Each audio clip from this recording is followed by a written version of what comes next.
सध्या सातारा जिल्ह्यात सगळ्यांचं एकच लक्ष आहे, ते म्हणजे 4 एप्रिल या तारखेकडं. आणि 4 एप्रिलला काय होणार? 4 एप्रिलला काय होणार त्याचे नगारे आज 30 तारखेपासूनच वाजू लागलेले आहेत. आज सकाळी 11 वाजता पालकमंत्री शंभूराज देसाई हे पत्रकारांशी बोलताना अनेक सूचक वक्तव्य त्यांनी केलेलं आहे. मी माझ्या चॅनलच्या लिंकमध्ये तुम्हाला ती काय वक्तव्य केले ती प्रेस कॉन्फरन्स टाकलेली आहे. मात्र त्यांचा सूचक इशारा हा जिल्हा पोलीस प्रमुख यांच्यावर होता. जिल्हा पोलीस प्रमुखांनी तुषार दोशी यांनी सकाळी एक बातमी आली, ती म्हणजे त्यांना सक्तीच्या रजेवर पाठवलं आहे. त्यानंतर 1 तासानं बातमी आली, ती म्हणजे तुषार दोशी यांनी 4 दिवसापूर्वीच रजा टाकलेली होती आणि ते 8 दिवस रजेवर गेलेले आहेत. राजकारण ते सुरू राहील, दुमत नाही. शंभूराज देसाई यांनी मात्र वक्तव्य केलं की आम्हाला माध्यमाकडून माहिती कळते आहे आणि जे जिल्हा पोलीस प्रमुख यांच्यावर कारवाई किंवा चौकशीसाठी त्यांना सक्तीच्या रजेवर पाठवलेलं आहे.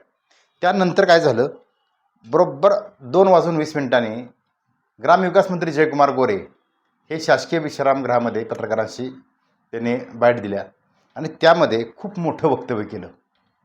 जे काय वक्तव्य केलं ती मी माझ्या यशवंत नगरीच्या माझ्या त्या याच म्हणजे लिंकवर आहे, तुम्ही बघू शकता. ज्यावेळी पत्रकारांनी त्यांना विचारलं की नक्की काय आता भूमिका काय आहे किंवा जिल्हा पोलीस प्रमुखांच्यावर तर झालीच चर्चा, मात्र 4 तारखेला सभापती निवडीत काय भूमिका राहणार, त्याने एक सूचक वक्तव्य केलेलं आहे की महायुती म्हणून अजूनही आम्ही एकत्र बसण्यास तयार आहोत, मात्र प्रत्येकानं आपापली मतं ही मांडली पाहिजेत.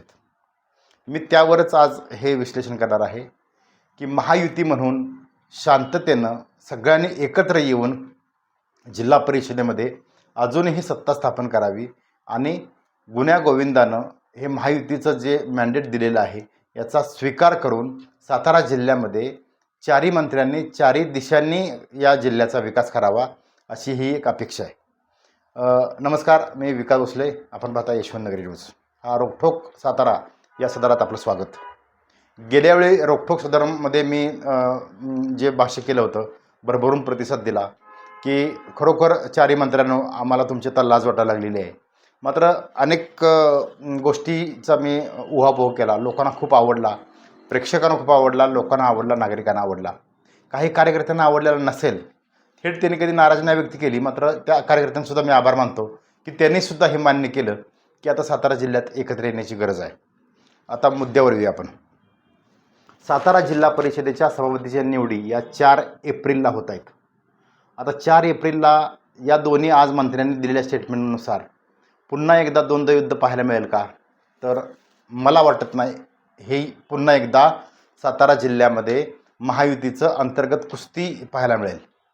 माझ्या मते 4 एप्रिल रोजी होणाऱ्या ज्या सभापती निवडी आहेत सातारा जिल्हा परिषदेच्या, त्या बिनविरोध होतील आणि त्या बिनविरोध व्हाव्यात असं 100% मीडिया म्हणून, एक पत्रकार म्हणून मला वाटतं.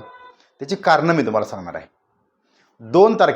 2 एप्रिल रोजी डोंगरी महोत्सव आहे, कोयना डोंगरी महोत्सव आहे आणि या महोत्सवासाठी पालकमंत्री शंभूराज देसाई यांनी प्रमुख पाहुणे बोलवले आहेत. मुख्यमंत्री देवेंद्र फडणवीस, उपमुख्यमंत्री एकनाथ शिंदे, उपमुख्यमंत्री सुनेत्रावहिनी पवार हे प्रमुख पाहुणे आहेत.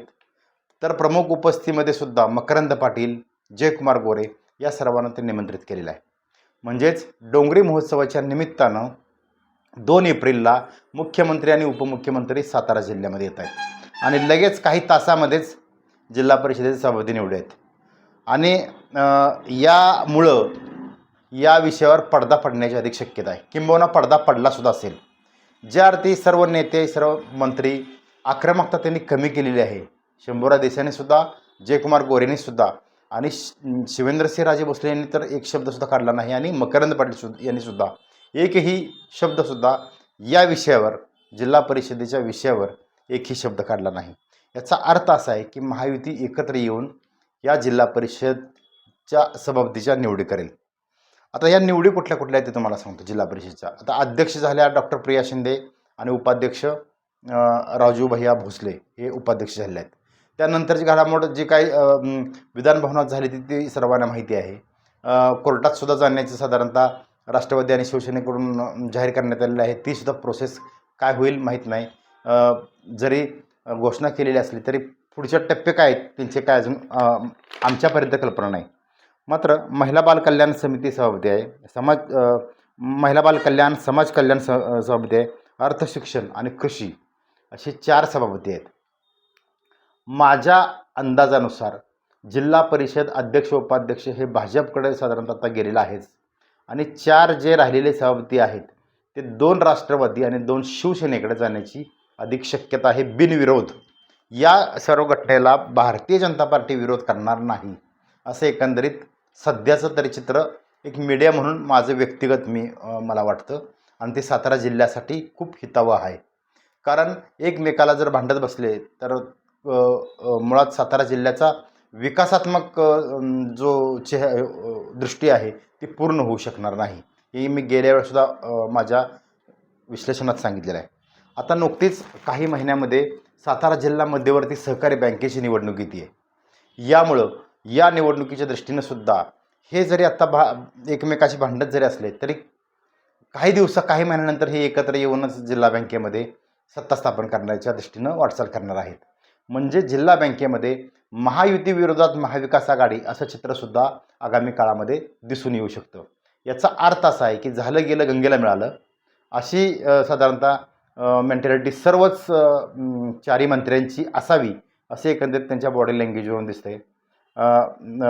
जिल्हा बँकेचं ही एक कारण आहे.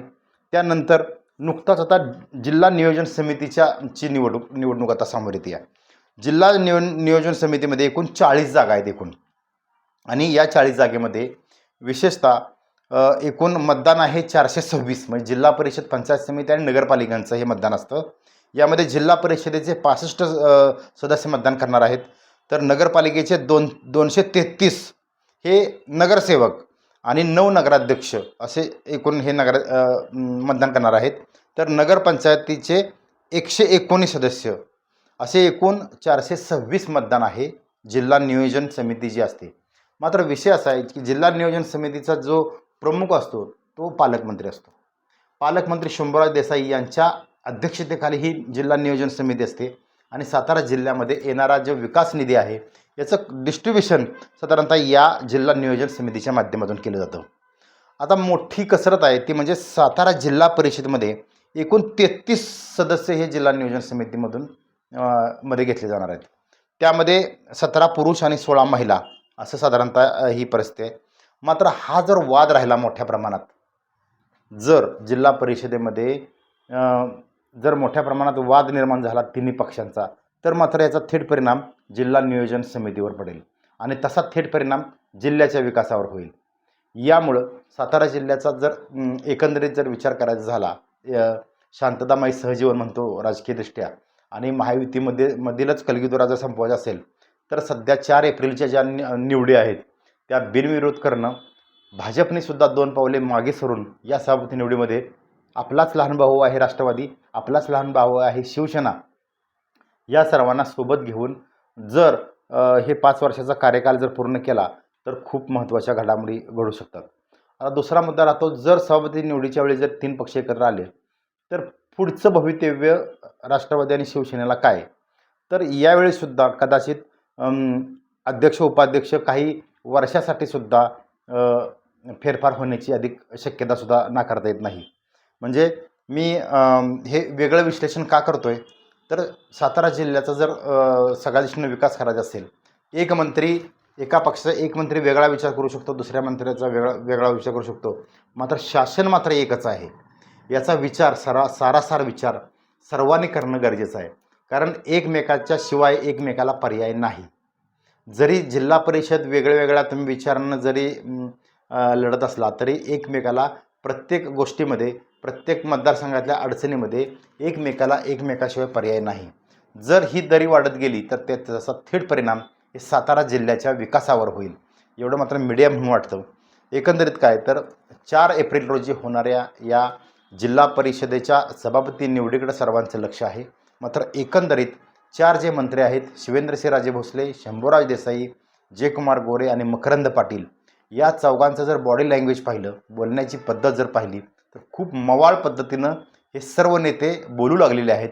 याचा अर्थ असा आहे की महायुतीचं पुन्हा एकदा जमलंय की काय, असेच चित्र हे या ठिकाणी निर्माण व्हायला लागलेलं आहे. मात्र ही जी बाब आहे ते सातारा जिल्ह्याच्या आगामी विकासाच्या दृष्टीनं खूप महत्त्वाचे आहे, एवढं मात्र नक्की. पाहत राहा यशवंत नगरी न्यूज.